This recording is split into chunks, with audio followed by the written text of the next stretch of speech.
Physics শর্টকাটের এই পর্বে আমরা দেখব সংঘর্ষের পর মিলিত বেগ নির্ণয়। দেখো এখানে দেওয়া আছে দুইটা বস্তু কি বলতেছে যে একটা 12 কেজি বস্তু 10 মিটার পার সেকেন্ড বেগে সামনের দিকে এবং 8 কেজির বস্তু 5 মিটার পার সেকেন্ড বেগে সামনের দিকে যাচ্ছে এবং প্রশ্ন বলছে সংঘর্ষের পর মিলিত বেগ কত হবে।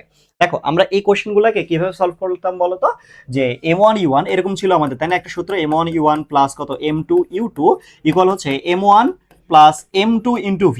হ্যাঁ, এইরকম একটা সূত্র ছিল আমাদের, তাই না?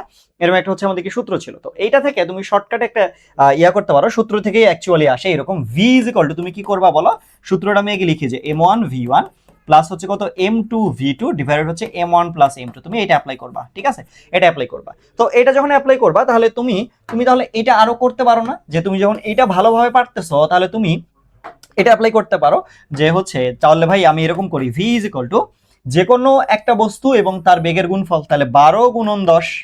ওকে, 12 গুণন 10 প্লাস হচ্ছে কত, প্লাস হচ্ছে কত আরেকটা বস্তু এবং আরেকটার গুণফল। এখানে একটা বিষয় সেটা হচ্ছে যে দুইটা বস্তুই কিন্তু একই দিকে চলমান হইতে হবে, তাহলে আমার এটা খাটবে। দুইটা বস্তু কি হতে হবে, একই দিকে চলমান হইতে হবে, এটা খেয়াল রাখতে হবে। এটাও সামনের দিকে যাচ্ছে, এটাও কিন্তু সামনের দিকে যাচ্ছে। ডিভাইডেড কি করব, 12 প্লাস কত 8।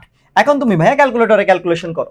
হ্যাঁ, উপরে কত আসে হচ্ছে 12 গুণন 10, তাই না? 120, 120 প্লাস 40 আর নিচে আসে হচ্ছে 20। তুমি ক্যালকুলেটরে ক্যালকুলেট করবে নরমালি, করলে আমার আসে হচ্ছে 8 মিটার পার সেকেন্ড। কত আসে ভাইয়া?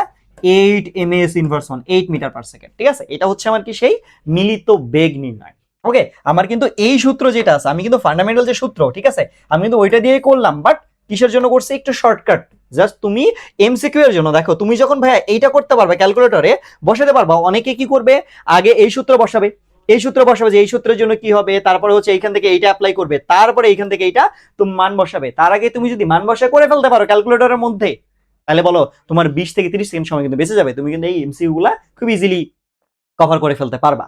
আচ্ছা, এখন তুমি যদি ভাইয়া বুঝো তাহলে আমাকে বলো তো এইখানে সংঘর্ষের পর, এই জায়গায় সংঘর্ষের পর মিলিত বেগ কত হবে, এটা আমাকে বলো।